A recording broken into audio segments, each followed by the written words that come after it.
...24. izdanje Vegeto Croatia Opena upravo je počelo ovim današnjim ždrijebom kada smo izvukli parove u singlu. Mećevi će od prvog dana biti fantastični. Naši mladi igrači su izvukli jako respektabilne protivnike. Prije svega Mate Pavić igra protiv Monfisa, fantastičnog igrača, jednog od najboljih na svijetu svakako. Vejić igra protiv Trojickog, jako dobrog srpskog igrača. Prema tome pozivamo sve naše ljubitelje tenisa, one koji vole sport, da dođu u Umag i da uživaju od prvog dana.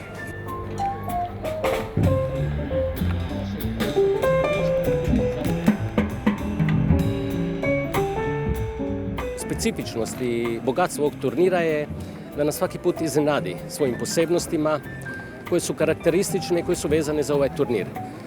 Toplina ovog turnira je nešto po čemu je taj turnir poznat u svijetu i naravno da se to reflektira prije svega na naše goste, a na sve one igrače koji uvijek zažele vratiti se u Umag.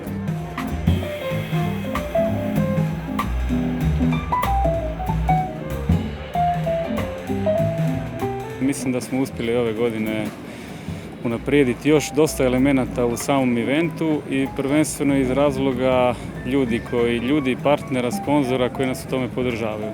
Moram reći da ovdje je stvarno jedna pozitivna atmosfera od svih organizaciji, od svih partnera, svih sponzora i mislim da je to prvenstveno razlog zbog čega ovo dalje raste, sve je ljepše, uvijek svake godine bolje, nekakva nova inovacija i tako.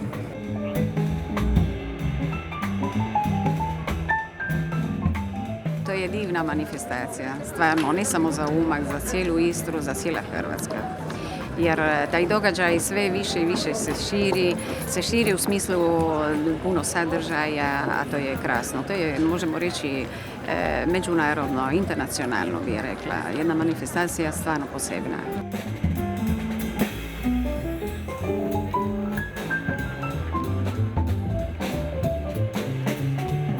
Pokušali smo da Istra Gurme festival uistinu postane mjesto druženja svih onih ljubitelja onoga što Istra danas nudi u segmentu dobrog vina i dobre hrane.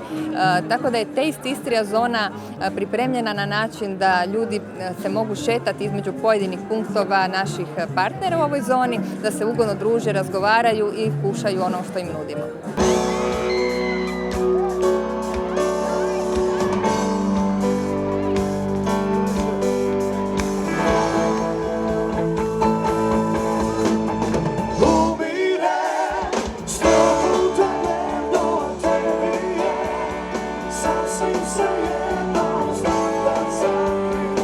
Naravno da je ovo velika stvar, to već ponavljamo godinama, ali meni kad pređem Učku srce drugačije tuče, tako da meni svaki koncert u Istri, bez obzira gdje, uvijek puno znači i emocije su pojačane malo.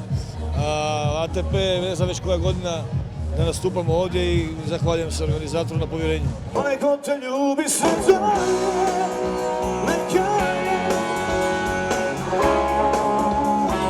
sa mnom će se